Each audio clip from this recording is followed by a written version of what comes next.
Hello students, welcome to standard 9 subject mathematics chapter 8. This is lecture number 5 now. So in last lecture you are given the homework as exercise 8.1. So its first question is here we are seeing, because it is not of two that type simple question it is. So let's say this question as question number 1 is the angles of quadrilaterals are in the ratio 3, 5, 9, 13 in ratio. All the four angles are in this ratio. Find all the angles of quadrilateral. The ratio of the angle is given, all four, and we want to find out the measurement of all the four angles of the quadrilateral.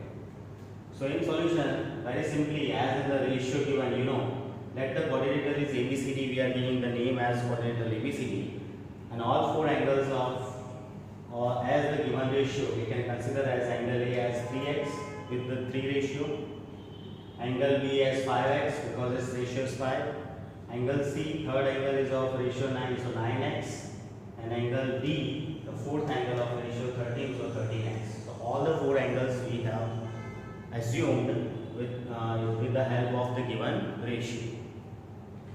Now angle sum property of a quadrilateral is, the sum of all four angles of the quadrilateral is 360 degree. That we have used here.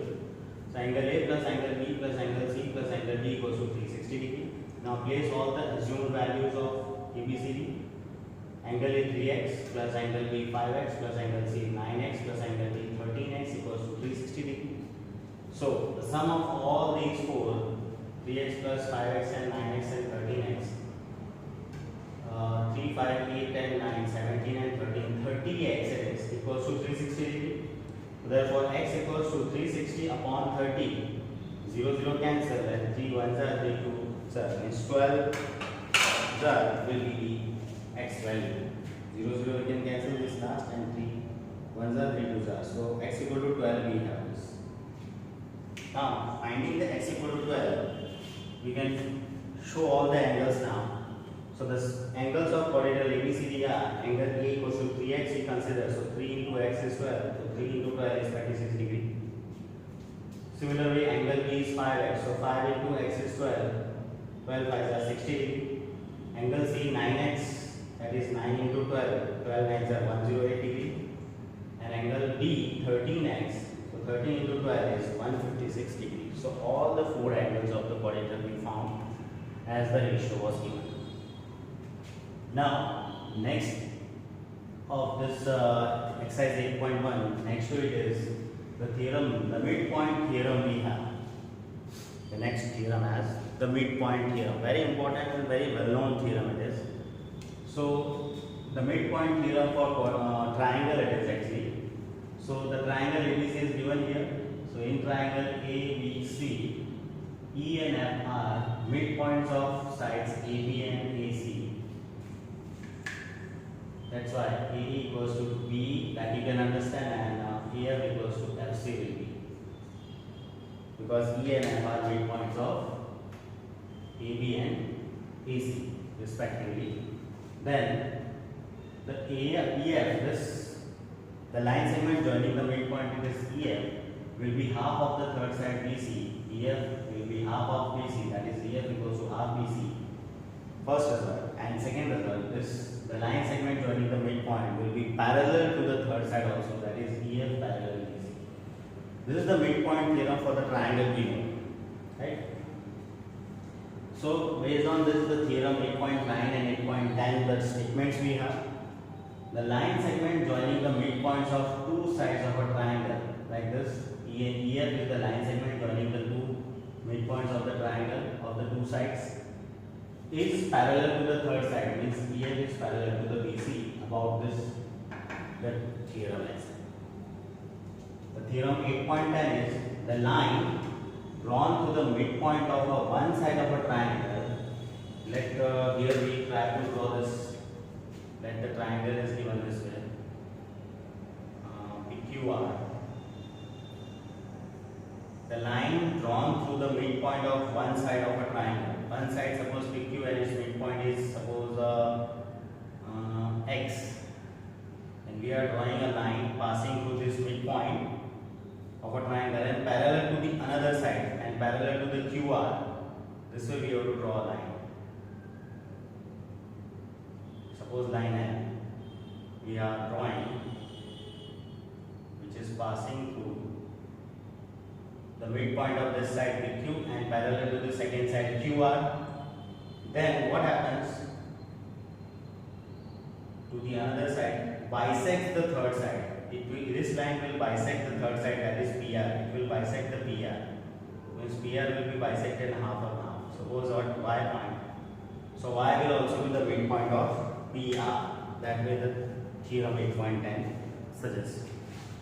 Again, the line drawn through the midpoint of one side of triangle, that is L, and parallel to the second side, that is QR, is parallel this line. Then this line will bisect the third side, that is PR. It will bisect PR, this line. So bisection point is Y we have done. So that means Y is the bisection point of PR, that is Y is the midpoint of P. So this is the theorem. Now these two theorems we will use in next coming examples. Example 7 is in triangle ABC. This way the triangle ABC is given.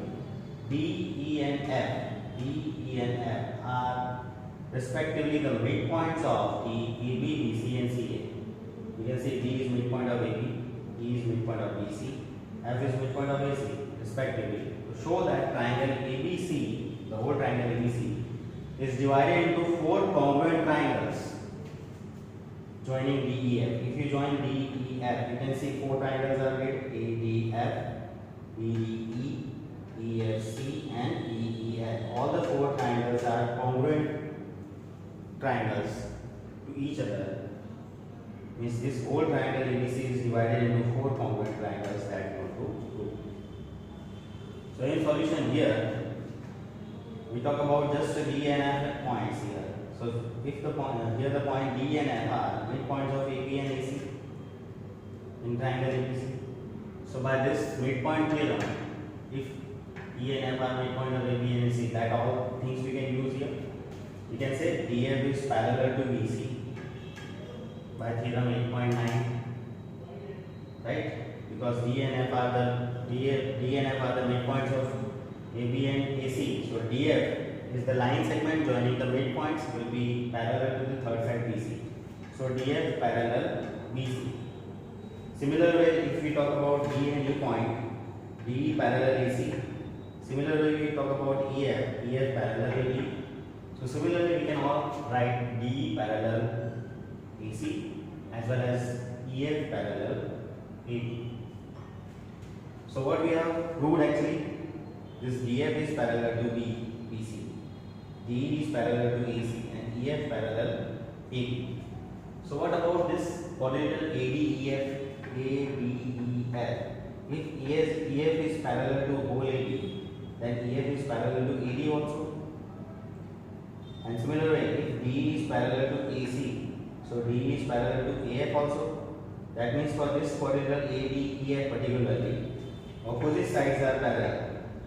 So it is called parallelogram. So ADEF is a parallelogram. Similarly, DDFE also parallelogram, DFCE also parallelogram. So all the 4 polynomials, that is ADEF is BDFE is polynomial and DFCE is polynomial. All are parallelogram because the opposite sides are, both pair of opposite sides are parallel. Now you see in the particularly this polynomial BDFE in this only, you see this is parallelogram. In that DE is diagonal. So in this chapter only, in the first theorem 8.1, we have seen the parallelograms diagonal bisect the parallelogram in 2 congruent triangles. So these 2 triangles are congruent, we can say. That is only the DE is diagonal of parallelogram BDFE. Therefore, this triangle, that is BDE, is congruent to triangle FED. BDE congruent triangle FED by theorem 8.1. We have proved this middle triangle, that is FED, parallel to this corner triangle BDE. Similar way, we can prove these two also parallel congruent triangles, that is similarly written, and these two also we can prove congruent triangles, ADF congruent FED triangle, and EFC triangle is also congruent to DEF or FED triangle. So this way, all the three corner triangles are parallel, congruent to the middle triangle. So mutually, all the four congruent, all the triangles will be congruent. So we can write all the four triangles which are here of the triangle ABC are congruent. Right? Now next is example 8. L, M and N are three parallel lines. This was given. L, M and N, three parallel lines are given. And they are intersected by the transversal P and Q. Both the lines are intersected by this P and Q. Both the transversals are there, intersecting all the three lines, and such that they are intersecting such that L, M, N cut off equal intercepts AB and BC. On B. On B, this L line intercept at A, M line intercept at B, N is intercepted at C. This is equal intercepts of AB and BC, means AB equals to BC is there such a way these lines are adjusted parallel. And we have to show that L, M, N cut off the equal intercepts on DE and EF also. We have to prove that DE and EF is also equal cutoff. So what is the data here given? It is given that AB equal to BC, and what to prove? That DE equals to EF, cutoff are equal. That we want to prove. So the proof is, to prove this, we will extra draw here AF. So about that it is clear. First we are let's join A to F, which is intersecting line M at G. This is extra drawn and it is intersecting the M at G. Now you will see in the triangle ACF, this triangle, you can say BG parallels CF. Why? Because BG is a part of line M and CF is a line M, and M and N parallel here. Because M and N parallel, its parts also parallel, BG parallels CF we can write. And one more thing, B is the midpoint of AC. Because AB equal to BC shows that B is midpoint of AC. So what happens here? This line N is passing through the midpoint of this side AC of the triangle ACF and parallel to the second side CF, that is here. So it will bisect the third side AF. That means G will be the midpoint of AF. So therefore G is the midpoint of AF. And where we have seen this in theorem 8.10 actually. The line passing through midpoint of one side parallel to the second side will bisect the third side.